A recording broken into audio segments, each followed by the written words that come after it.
At 3:38 p.m. on Friday, February 27th, the United States Central Command, through the Secretary of War, received the final go order from President Trump. The president directed, and I quote, "Operation Epic Fury is approved. No aborts. Good luck," close quote. In the region, every element of the joint force made their final preparations. Air defense batteries readied themselves, checking their systems to respond to Iranian attacks. Pilots and crews rehearsed their strike packages for the final time. Air crews began loading their final weapons, and two carrier strike groups began to move towards their launching points. Across the globe, our operations centers came alive in Tampa, Florida, here at the Pentagon, and of course forward in the Central Command AOR. As always, operational security was paramount as we sought to maintain and sustain the element of surprise. This operation was highly classified so that at H hour, the enemy would see one thing: speed, surprise, and violence of action. The first movers were U.S. Cybercom and U.S. Spacecom, layering non-kinetic effects, disrupting and degrading and blinding Iran's ability to see, communicate, and respond.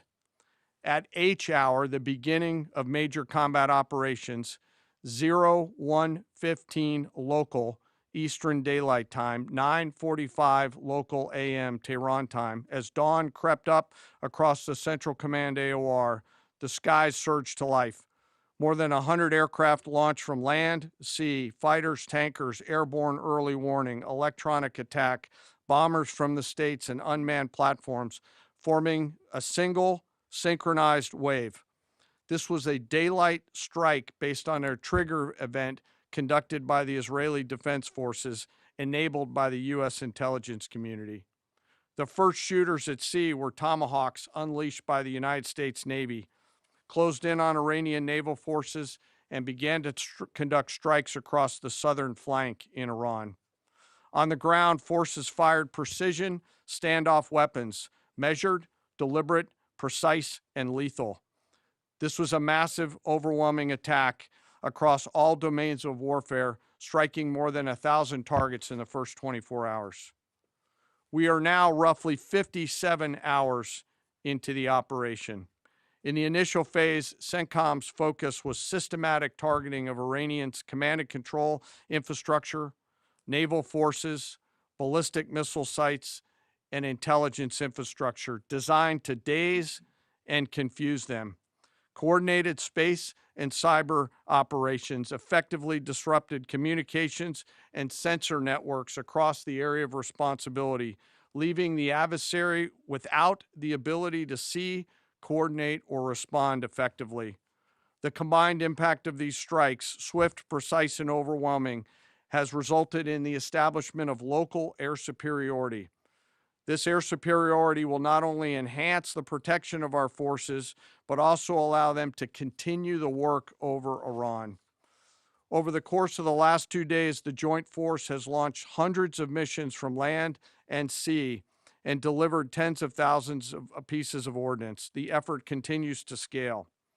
This included American B-2 bombers, which again, similar to Midnight Hammer, flew a 37-hour round-trip sortie from the continental United States, dropping precision, penetrating munitions on Iranian underground facilities across the southern flank and slightly deeper. Additionally, Israel has separately executed hundreds of sorties against hundreds of targets. Beyond Air Force and Navy aircraft strike packages, coordinated salvos of precision standoff weapons from across the region have neutralized hundreds of pre-planned targets.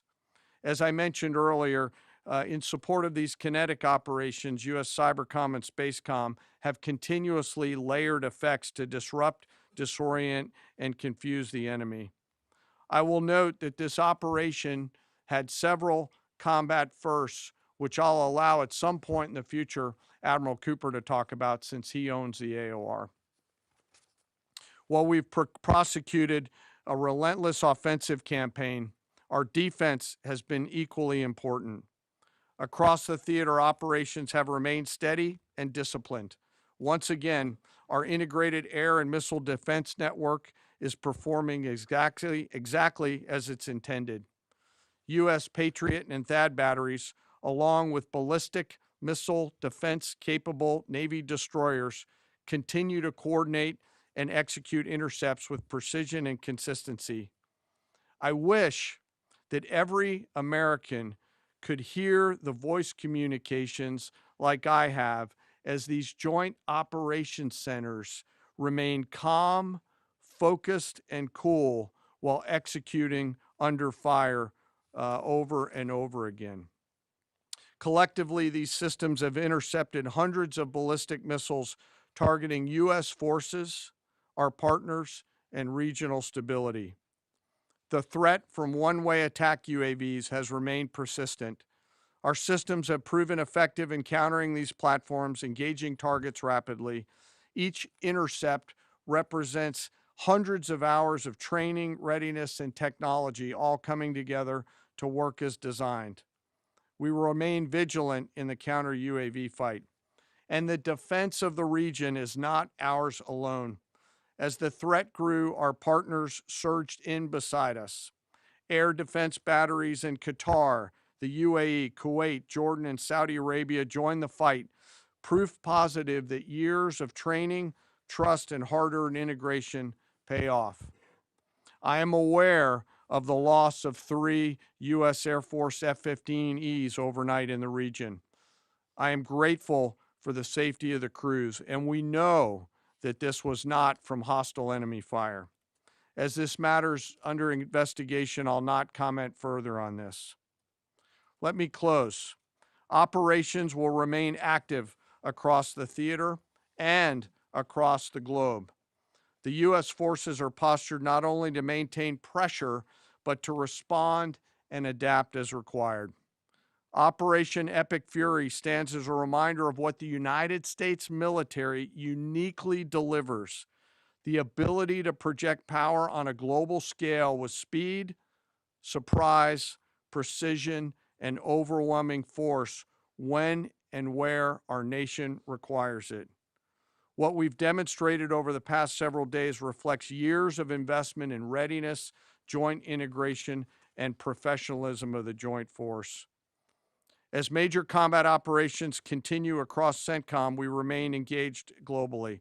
America's joint force retains the credibility, capacity, and flexibility to respond to any contingency anywhere in the world at any time.